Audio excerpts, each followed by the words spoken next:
नमस्कार। मैं हूं प्रभु चावला। दोस्त दोस्त ना रहा, प्यार प्यार ना रहा, ट्रंप अब हमें तुझ पर एतबार ना रहा। शायद मोदी जी भी इसी गाने को आजकल गुनगुना रहे होंगे। ट्रंप के साथ दोस्ती थी और उन्होंने दोस्त की पीठ में छुरा घोंप दिया, उनके साथ धोखा किया। इसी विषय पर हम करेंगे प्रभुवाणी। ट्रंप जो अभी तक धमकी देते थे कि मैं ये करने वाला हूं, उसने अपनी धमकी को नीति में कैसे बदल दिया और हमारी सरकार, हमारे नेतागण सब देखते रह गए। उनको विश्वास था कि ये शायद रुक जाएगा। भारत के कई मंत्री, कई बाबू, विदेश मंत्री कई बार वहां पर गए, पिछले 6 महीने में चक्कर लगाते रहे, परंतु उसका असर कुछ भी नहीं हुआ। ट्रंप ने वही किया जो वो चाहता था कि भारत को नीचा दिखाना है। क्या भारत सरकार इसके बारे में पहले सोच नहीं सकती थी, या उनको ये गारंटी थी कि हम इसका मुकाबला कर पाएंगे? ट्रंप ने तो बम छोड़ दिया। अब क्या हमारे में इतना दम है कि हम उसको रोक पाएंगे? इसी पर हम डिस्कशन करते हैं कि हुआ क्यों सबसे पहले कि 50% ड्यूटी लगाना भारत वर्ष के जितने भी हम इंपोर्ट करते हैं माल, उसके ऊपर जो एक्सपोर्ट करते हैं उसके ऊपर 50, यानी कि अगर 100 रुपये का माल हिंदुस्तानी एक्सपोर्टर अमेरिका में भेजते थे, वो अब 150 रुपये का वहाँ पर बिकेगा। 50% अगर महंगाई पर वो भारत का माल बिकेगा, क्या वहाँ के नागरिक, वहाँ के उपभोक्ता क्या भारत का माल खरीदेंगे? ये सोचने की बात है।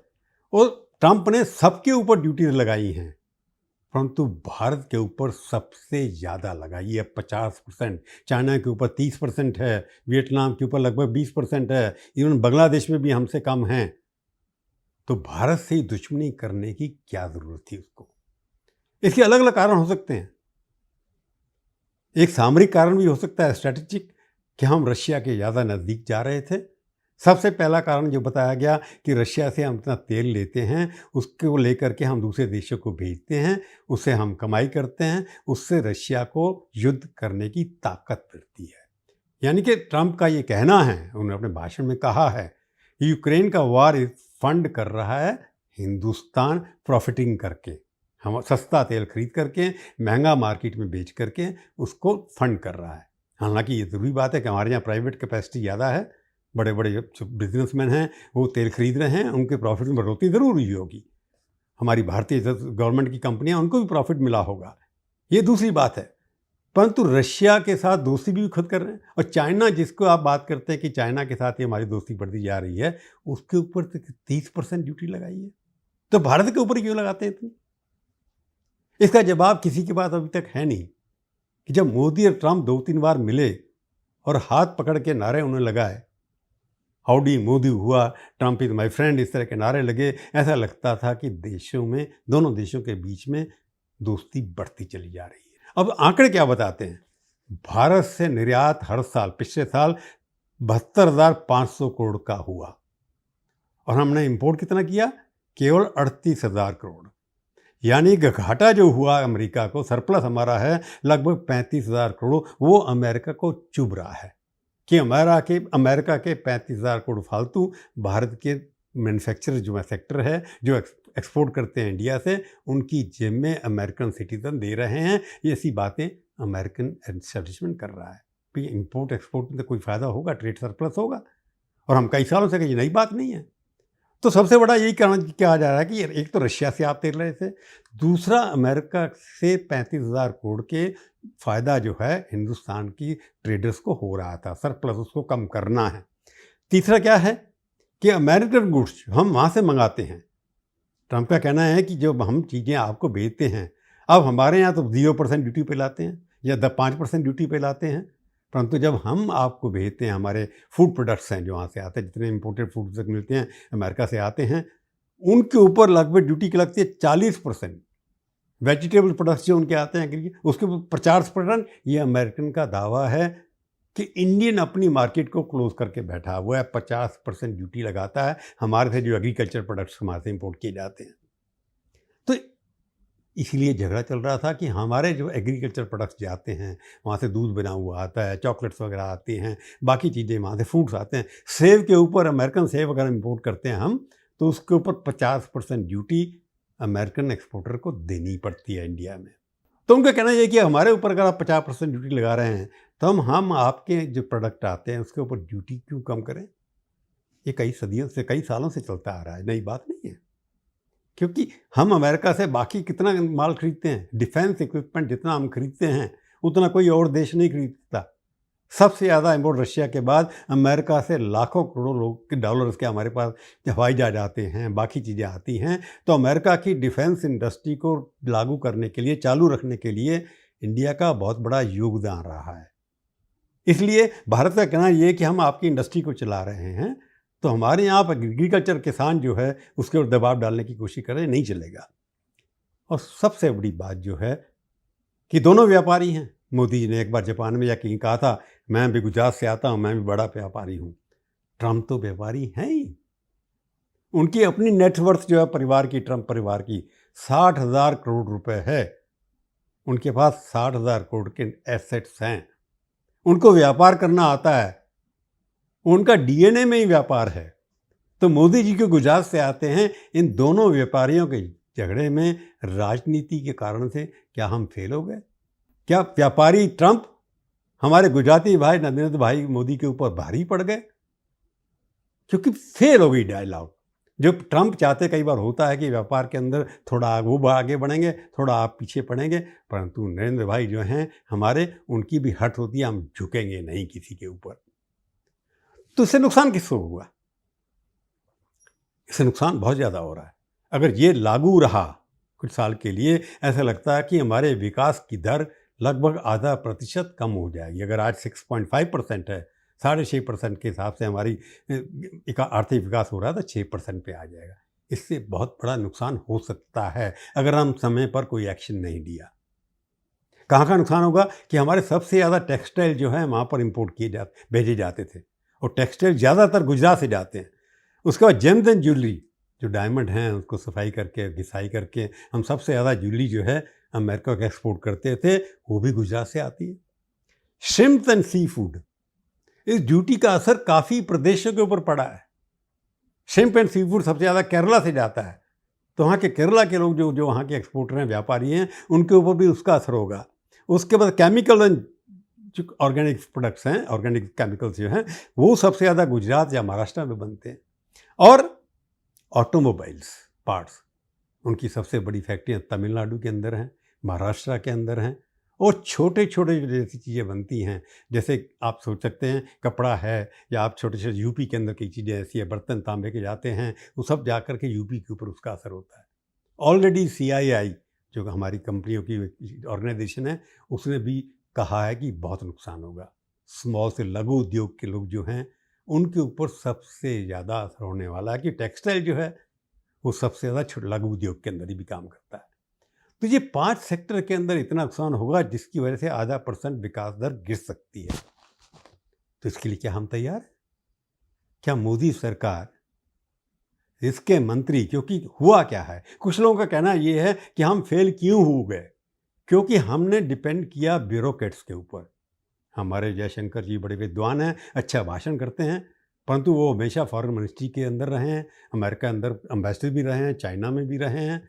उनको कूटनीति तो करनी आती है, परंतु राजनीति करनी नहीं आती। इतना ऐसा लगता है कि कई बार गए, भारत के पहले विदेश मंत्री हैं जिन्होंने सबसे यात्राएं पिछली, जब से भारत आज़ाद हुआ है, हर तीसरे दिन वो देश से बाहर होते हैं, और सबसे ज़्यादा यात्राएं उन्होंने अमेरिका की हैं।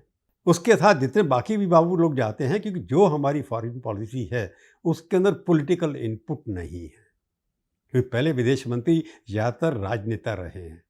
इस बार हमारा विदेश मंत्री पिछले 5 साल से या 6 साल से IFS ऑफिसर है, जो हर उसके अंदर शामिल रहा, हर बातचीत के अंदर। हालांकि जब हमारे साथ मनमोहन सिंह सरकार के अंदर जब एटॉमिक एनर्जी डील हुई थी, उस वक्त भी उसके अंदर ये इंपॉर्टेंट जॉइंट सेक्रेटरी के रूप में शामिल थे। इनका अमेरिका के साथ घने संबंध रहे हैं। परंतु कहीं न कहीं बातचीत के ढंग में या लेन-देन कैसा होना है कि आप 5% रियायत करिए, हम 10% करेंगे, उस बातचीत में कोई भी पॉलिटिकल जो एक स्किल होती है, उसमें कहीं न कहीं भारतीय चूक गए हैं। पर मोदी जी, जैसा लगता है, ये भारत के लिए गर्व की बात भी है। अगर ये हमारे ऊपर एडवर्सिटी है, एक आपदा आई है, इसको हम अपॉर्च्युनिटी में भी कन्वर्ट कर सकते हैं। और मोदी जी ने कहा है कि हम किसी के आगे झुकेंगे नहीं। लाल किले की जब बोल रहे थे, तब भी कहा था कि मेरे ऊपर दबाव है कि मैं अपने फार्मर्स को नहीं भी सैक्रिफाइस करूंगा। उनके द्वारा जो बनाया जाता है सामान या उनकी जो वस्तुएं उत्पाद है, उसके ऊपर किसी किस्म की मैं ऐसी आपदा नहीं आने दूंगा कि बाहर का इंपोर्ट होकर के यहाँ पर सस्ता बिके।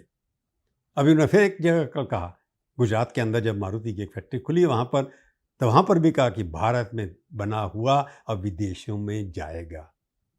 तो मोदी जी आगे की सोच रहे हैं, क्या कर सकते हैं? पहले सबसे बड़ा स्टेप लेना है कि उनको देश के अंदर मांग बढ़ानी चाहिए।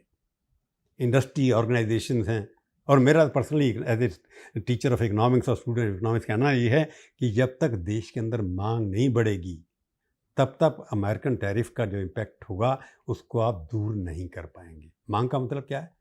आपने सारा जीएसटी इतना लगा रखा है, आपने इनकम टैक्स लगा रखा है। मिडिल क्लास के लोग हैं जिसकी इनकम 15-20 लाख से ज़्यादा है या 30 लाख है, उसके ऊपर 40% लगभग इनकम टैक्स में चला जाता है।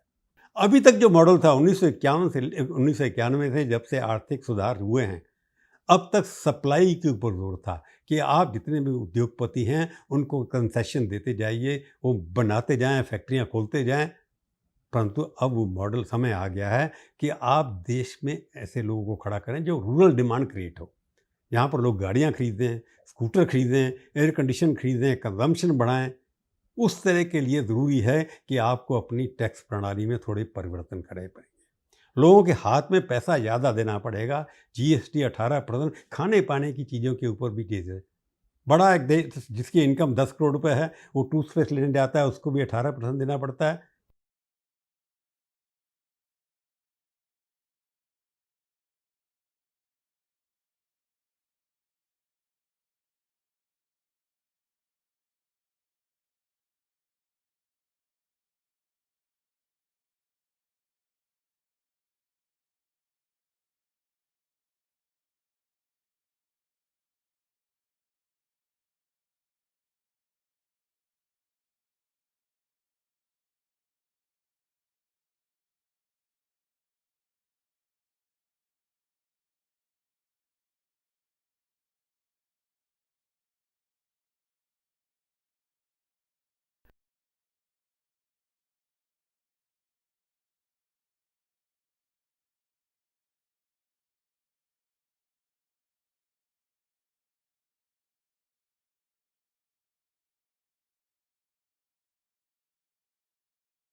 भारत के किसी भी बड़े उद्योगपति ने खड़े होकर के स्टैंड नहीं लिया। क्यों नहीं लिया?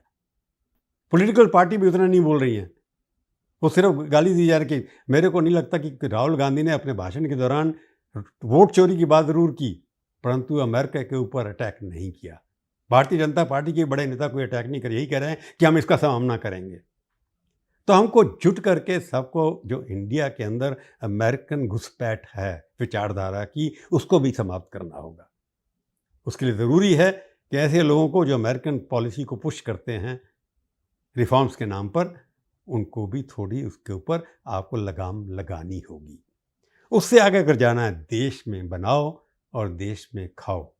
थिंक लोकल, थिंक लोकल जो बात है, या कंज्यूम लोकल, जहाँ भारत का बना हुआ माल जो है भारत में कंज्यूम करो और परदेशियों को मत खरीदो। ऐसा कहा गया है, जैसे महात्मा गांधी ने नारा लगाया था खादी।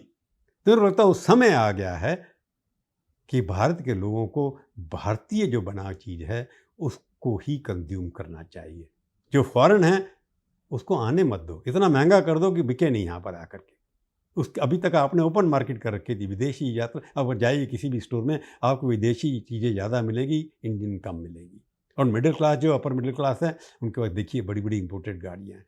तो हमारे को ये करना होगा, एक मूवमेंट मिशन के रूप में चलाना होगा कि भारत के अंदर भारत का मला हुआ ये बाल बिकेगा, तभी यहाँ पर तरक्की हो पाएगी।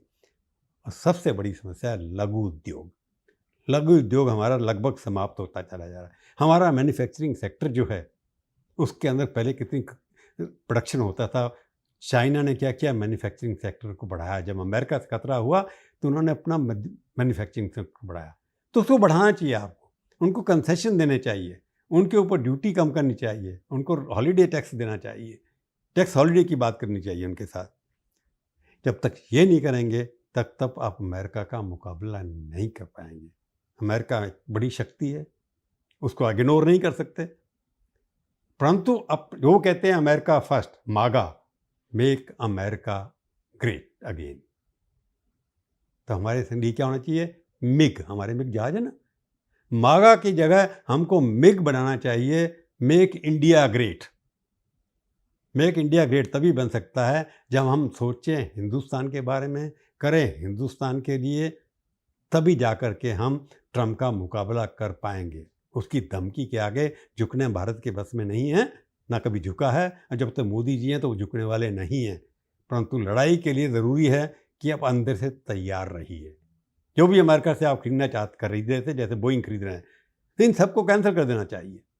ताकत उसी, हमारे पास ताकत है, सबसे बड़ी मिडिल क्लास हमारे पास है, परचेजिंग पावर हमारे पास है। वहाँ की तकनीकी शक्तियाँ वो ब्लैकमेल कर रही हैं, जैसे गूगल है, एप्पल है, या बाकी जितनी तकनीकी जगह हैं, उनको सबसे ज़्यादा प्रॉफिट हिंदुस्तान से आता है। उनके ऊपर दबाव डालिए कि अगर आपको भारत की मार्केट का प्रयोग करना है तो आप हमारे इंटरेस्ट के बारे में बात करिए। तो हमारे को अपनी शर्तों पर बातचीत करनी है, चाइना से दोस्ती करनी है। ये नहीं कि आप चाइना से जो हमारा ज़मीन कब्जा करके वो छोड़ देंगे। आर्थिक दृष्टि से जो भी फ़ायदा है, जहाँ से सस्ता माल मिले वहाँ से खरीदिए, और जहाँ से हमारा माल जाता है उसको बेचिए। तो भारत पहले, बाद की चीज़ें बाद में, इस नीति पर चलेंगे तो ट्रम्प का बम फुस हो जाएगा। ये थी आज की प्रभुवाणी। और ट्रम्प का मुकाबला कैसा होगा ये मोदी जी और उनकी टीम सोच ही रही होगी। फिर मिलेंगे, फिर किसी और विषय पर प्रभुवाणी करेंगे। तब तक के लिए धन्यवाद। मेरी आपसे गुजारिश, आप मेरा शो ज़रूर देखिए, उसको सब्सक्राइब करिए, उसको टिप्पणी लिखिए, किसी तरह की, अच्छी, बुरी, मीठी, कड़वी, सच्ची, झूठी, मैं सबको पढ़ूंगा और नाराज़ नहीं होऊंगा, मेरी प्रार्थना है।